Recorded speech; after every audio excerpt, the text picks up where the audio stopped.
Magandang umaga! Kumusta po? Narito po ulit ang update natin para sa lagay ng ating panahon ngayong umaga po ng June 15, 2025.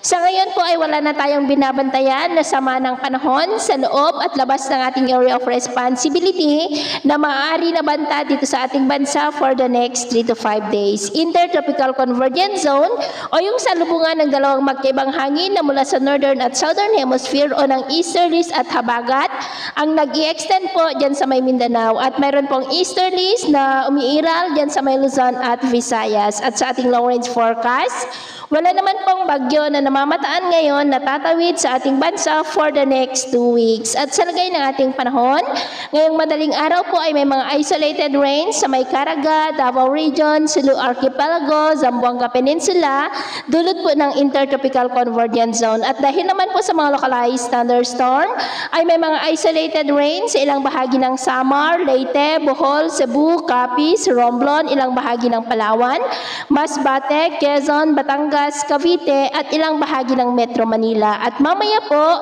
ay sisikat ang araw sa malaking bahagi ng bansa pero may tsansa pa rin ng cloudy skies with isolated rains sa may Sulu Archipelago, Zamboanga Peninsula, Sorsogon, Davao, Bislig, Siquijor, Tagbilaran, Ormoc, Samar, Masbate, Romblon, Mansalay, Camarines Sur, Marinduque, Nasugbu, Cavite at ilang bahagi po ng Metro Manila. At mamayang hapon, mas maraming lugar ulit ang makakaranas ng mas maulap na kalangitan with isolated rains, lalo na po sa malaking bahagi ng Mindanao, ilang bahagi ng Visayas at western section ng Luzon.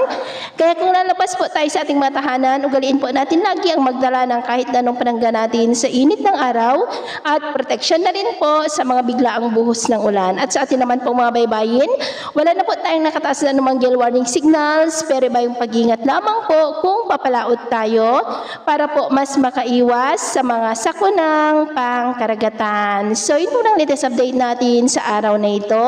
At ako po muli si James na nagsasabing sa kahit anong pagsubok po na darating sa ating buhay, huwag po tayong mawawalan ng pag-asa. Thank you and God bless!